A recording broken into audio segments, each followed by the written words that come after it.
guys? Welcome back to Undisputed Interviews. Today's guest is UFC featherweight contender Youssef Zalal. How are you today, sir? I am good. How are you, my man?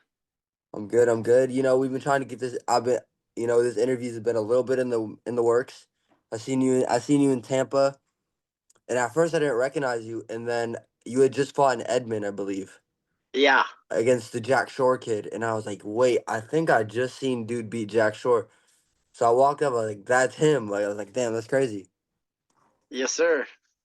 So, how did you get into the UFC and the MMA space, and is it? Whether it was a fight or a fighter in specific that you were like, this is what I want to do. Not really, man. I started kickboxing when I was super young, at 10 years old, and then I came to the U.S. when I was in 2009. I was 14, and then my mom told my dad, like, hey, put him in kickboxing. He always loved kickboxing, and that's when I kind of like started at 16 in America, and then after that, I was like started doing MMA and jiu-jitsu, and I didn't have my first fight until I was 18. So I think just my mom and my parents that got me into like kickboxing first, and then it turns into MMA. So, how did they feel when you first started competing? They're cool with it. They're like, go do your thing. They're always nervous. They were Yeah. hesitant. They'll like go to college and stuff like that. So they were like definitely scared of that point of period. But they went and became good about it, and then they're super happy and super excited now. So So they're not nervous once you see you going toe to toe Ilya Taporia, almost knocking out Jack Shore, then subbing him like 30 seconds later. Now they're like, all right, we're cool with it.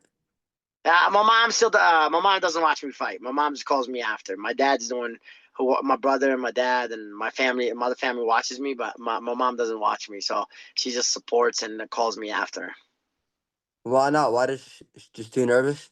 Yeah, and I'm her son, so I don't know. Yeah. It's the mother love thing. Yeah, that's how my mom is with me. I'm about to compete in I think a week after you. So my mom Nice. is Oh like yeah, almost every day she's like, keep your hands up. Don't be messing around in the ring. You gotta. it's scary, man. It's Yeah, scary. It's definitely scary. I like it though. I like the high pressure moments. I think it helps people. I agree, and just the dopamine you get out of it, it's awesome too. So Yeah, yeah, it's yeah, definitely an experience for sure. yeah. So you got signed to the UFC. You fought Ilya Taporia in your debut. Gave him the hardest fight of his career, and then I believe he had one or two more fights that didn't go your way. You got cut. What was the mindset after you got released? Was it like, I'm going to be back in the UFC one day? Yeah, it took a minute, right? It was like a devastating news and all that stuff, but it's not the end of the world, It's kind of like I had to really see if I really want to do this or and all that stuff, and it really took a lot of dedication and discipline and consistent and all that stuff. So yeah, man, it took a lot for sure. But I when I decided that like, hey, this is what I'm gonna go for, and let's make a run for the second time, and yeah, Yeah, man, it's been going great, and I can't wait to for the future as well. yeah. Like besides Ilya Taporia, I believe you fought Sean Woodson the fight after. You fought Shepe Moscow early in your career. You fought Damon Blackshear. You look at it now. Blackshear's coming off a big win. Moscow almost is. I believe he might be fighting Ige. I don't know if that's true, but I heard that. And then Sean Woodson, he probably earns the ranked opponent next year. You like, okay, I might have lost to Sean Woodson, but we're in the same position. It's not a bad loss. 100%. And I didn't lose that fight. That fight was a split decision, but again, that's like the younger me, and I don't. I'm glad that we got to share the cage with each other, and obviously he's a great guy and a great human being. So I'm just happy that I got to share the experience with all these guys and such a high level guys. So that's what's most important to me, and that's what's pushing me to be where I am right now. Yeah, absolutely. Would you like to run it back if they offered you? If it happens, yeah, 100%. So going into the Billy Cortillo fight, you took it on short notice. What were you nervous, or were you seeing things? You dominated the fight. Were you seeing things in Billy's grappling where you're like, oh, okay, I can definitely take advantage of this? You're always nervous. It's a fight. Yeah, Yeah. that's what happens. And then after the first round, when I seen the grappling holes, I was like, okay, then that's when we're gonna go for the second round. And that's what happened. We just followed the game plan and stuck with the game plan, and obviously you adapt during the fight. So that's what happened.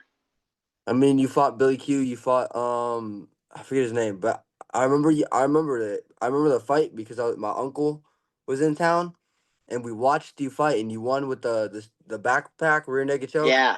And my uncle was like, "Dude, that was sick. How did he do that?" And I just Yes, started sir. laughing. That was a good fight. That was a good fight. That was against John No. So that was a good fight. Yeah, yeah. I started laughing. I was like, "This kid's good," and he was like, "Dang, man." He was actually really hyped about it. He was like, "Give him the bonus or whatever they have," and I was like. I appreciate you. I appreciate you, my I man. started laughing. I was like, the 50K bonuses. He was like, yeah, man, that was cool. And then you fought the Jack Shore kid in Edmond. Um, I wish you landed that knee a second later because I went out to get a snack and I came back and I just saw him tapping and I was like, what Oh, so happened? you missed it a little bit? Yeah. I Yeah, missed the that knee. was awesome. That was I a good knee, man. I missed the knee and then I saw a photo on Instagram. I was like, that's sick. I Hell mean, yeah. you're fighting Calvin Cater. How did that fight come about? They just called me. I was calling my teammate Unama, and then they called me. They're like, "Hey, there's an opening, Calvin Cater. You want to take it?" And I was like, "Yeah, of course, I'll jump on that opportunity." And then, yeah, that kind of started it. And then we didn't get the agreement until like a few weeks ago, and the fight is confirmed and all that stuff. So I'm very excited and I'm very happy for this opportunity. I mean, it's crazy. You're getting your ranked opponent. Your teammate David Onama is fighting Chikadze. I mean, you both will probably be in the rankings. That's Yes, sir. We insane. can't wait. 2025 is about to be a good year. I mean, what? I mean, obviously you're picking David Onama to win, but how do you see him winning against Chikadze?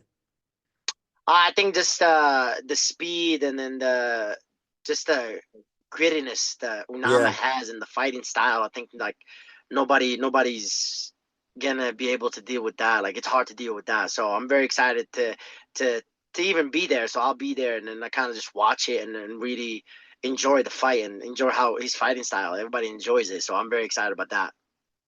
Yeah, I also find it interesting that Calvin and Giga have fought. So while you're watching tape on Calvin, he's watching tape on Chikadze. It's the same. You both are fighting those Yeah, pretty opponents. much. Yeah, that's how it happened too. It's like, wow, we could just sit down and watch this fight on replay together and just pick apart every single thing that they did. 100%. That's pretty much like we pretty much did, but well, not really. Yeah. He's coming back in town next week, so it'll be exciting to have him and go from there. I mean, yeah, Cater's last fight was Aljo. I mean, another heavy grappler.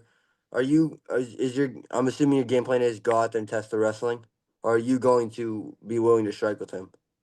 I'm going to fight, man. It's whatever the fight goes, grappling, striking doesn't matter, and Yeah. I'm just excited for this puzzle. You know, it's a difficult puzzle, and I'm ready to find the pieces and then put them together. So I'm very excited, and Yeah. I can't wait. I mean, if all goes good, you beat Calvin. Do you have a time frame you want to give back? Do you have like you look at the rankings? Oh, Lorone I don't Mercy. know. Probably in the summer, but we'll see. I would like to take some break off a little bit and then chill a Yeah. little bit, but we'll see. We'll see how everything goes, especially after and see what the UFC's thinking and what they want and stuff like that, and then kind of just go from there. Man, you and Aljamain would be cool. The Yeah, grappling, me and him are buddies too. Yeah, me and him are buddies too. So that's gonna be interesting. the grappling would be cool. I mean, you and Mobsar, like I feel like Aljo and Mobstar really showed, oh wow, if two grapplers fight, it's not just going to be boring. It can be exciting with the grappling. So I feel A like that hundred percent, gives opportunity to for the fans to accept grappling more in MMA because usually like when people are holding someone down, the crowd starts booing it like automatically. 100%. So my next question for you today is, I mean, this far in your career, I mean, you're not old at all. You still have a while left in your career. What is your favorite moment so far? Getting signed to the UFC. That was my favorite moment. So how short notice was the Ilya Taporia fight? 7 days. Dude, that's crazy. You fought Ilya Taporia on 7 days. That's insane. Yeah. I mean, what do you think of Ilya's career? So I mean, I since your mean, fight. it's amazing, man. That's just a Yeah, guy fighting. He's out here changing records, breaking records, doing a lot of things. So man, yeah, I'm just excited and motivated to the more he wins, the more motivation I get, the more everything I get, man. Like if you want to fight him, you got to be ready, man, and you got to be well rounded. That's the crazy part too. So, and he has one thing that he's been doing. It's been working the whole time, which is his boxing. So you definitely got to sharpen up your hands and then your head movement and everything. So I'm just excited to go with this opportunity against Calvin and then see what the future holds. When you watch Ilya fight, for example, Max Holloway, and after the fight he knocks out Holloway, you sit there, wow, good job, you knocked out Holloway, but you couldn't knock me out. I could take your shots and still put No, give you. I never take credit for that. I really don't care. The fight happened. Like Yeah, didn't finish me. Styles make matchups, and you got to give the guy his credit. And I mean, you knock out Max Holloway, you just did something that nobody ever done. So nobody. yeah, so it's like nah, I really don't. That doesn't go in my head. I really don't care. It's like to knock me out, you have to be good. So and obviously he's really good. So I'm just excited to, like I said, keep solving the puzzles and keep going from there. Yeah, I mean, like I feel like some people in your position, for example, Gregor Rodriguez, who isn't ranked but he's in the middleweight division, they say, "Oh, I've beaten these unranked guys. For me to fight, I want a main event." Do you not care if it's a main event? You just want to fight? Yeah, I don't care, man. It's a fight. We still get the same paycheck, and you're still gonna get noticed if you go show out, so it doesn't matter. So Yeah, that's true. That's true. I mean, there's another featherweight fight, February 22nd, between Edson Barboza and Steve Garcia. I mean, how do you see that one playing out? I don't know, man. We'll see how Barbosa shows up, man. But Yeah, Garcia is on a roll right now, so I'm pretty sure he'll be dope, man. And I mean, on paper, I would go with Garcia, so that's what the guy I'm going with.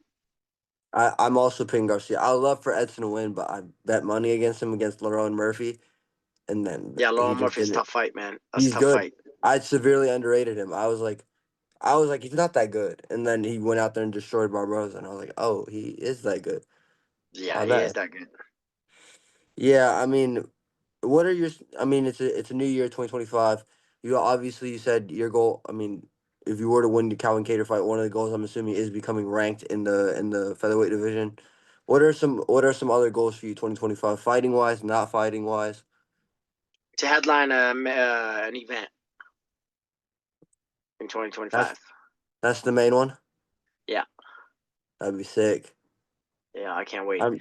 I mean, what do you think of the landscape? Do you ever sit back when you're not in camp and pay attention to the close fights? Like, oh, that could be my next opponent, or that could be my next opponent, or you just sit there and No, enjoy it? I just watch fights, man. I just watch the fights, and if there's a featherweight fight, I watch it. It doesn't matter, and obviously, if I want to call out somebody, that's the guy I want to push for. So it just depends on what the UFC gives me and what they want. Yeah, because I've heard like some fighters say they're like, oh yeah, I've known I was gonna fight this dude. I've watched this dude. I was 2 fights ago. I was sitting there knowing, oh, I got him next, and then his next fight, oh, I got him next, and it's like, oh. Nah, yeah, not me. I really don't do none of that. I just go and fight. That's it, man. They can give me a name, I take it, and then go fight. So how long is the Calvin Cater camp? 6 weeks, right? It was more than 6 weeks. It was a 6 weeks. minute. It was Oh, like okay. 8, 10 weeks, I think. Oh wow. Okay. Okay. Because I was like, it wasn't announced that long ago. Yeah, yeah. We just signed the agreement not too long ago, but I know potentially we were fighting him like 9, 10 weeks ago. I mean, 10 weeks till the fight. Excuse me. So you just started preparing then, just in case the signature did get Yeah, put into the just in papers. case. Yeah, Okay, okay.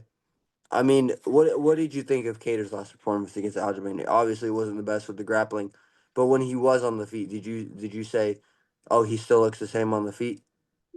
it's a tough fight, man. You can never underestimate. Like I said, you can never underestimate Calvin's talent and all that stuff. I mean, he fought a Yeah, guy that's ex champ and all that stuff, and his grappling is beyond good. So, yeah, man, it's just not his moment that day. So that's about it. yeah. I mean, I feel like everybody has their off days, and I feel like people like Calvin Cater get judged. Oh, you couldn't grapple with Aljamain Sterling. I mean, most people on the roster probably can't grapple with Aljamain Sterling for 15 minutes. 100%. I mean, okay. I have two more questions for you today. My first one is, like you said, everybody has nerves before the fight. Do you find a way, whether it's, praying, meditating, just to be able to like kind of control the nerves and use it to your advantage in the fight itself? you just get comfortable with it, man. It's nerves and nerves, and it's how you take it and how you deal with it, and that's what's most important. Obviously, that comes with experience. So Yeah. experience is your best teacher. Yeah. So I don't know what everybody else does, and it just depends. Like for me, I'm just being me, man, and just having fun, and the work is all done. So it's like, hey, man, we've done this multiple times, so just go have fun and enjoy it, and let's make memories and make moments. What do you do backstage? 'Cause I know some people do mid, some people just stretch, some people. I heard some Just a little just mid, some flow. That's it. get the get the body warmed up so that when you walk out, Yeah, you're that's already. about it. All right. Well, my final question for you is do you have a message for your fans that have followed you throughout your career, even when you got cut from the UFC, you brought back, and what can they expect from you in 2025? Oh man, of course I always give shout out to those fans, man. They stuck with me obviously, and I appreciate them. And this is what we do this sport for, man, for all these fans and to really have them enjoy and stuff like that. And man, 2025 is about to be a great year, man. I can't wait. And what they expect from me is another performance, another show out performance. So that's what matters, and that's what I will do. Yes, sir. I'm excited to see you fight, guys. The co-main event of UFC Vegas 102, the Macaroni Devil, Youssef Zalal. Oh my God, I just had a brain Oh, you freeze. good? You Versus good, my man. Calvin Cater, co-main event. Catch it on ESPN Plus. Appreciate your time, sir. Thank you, my man. Appreciate you.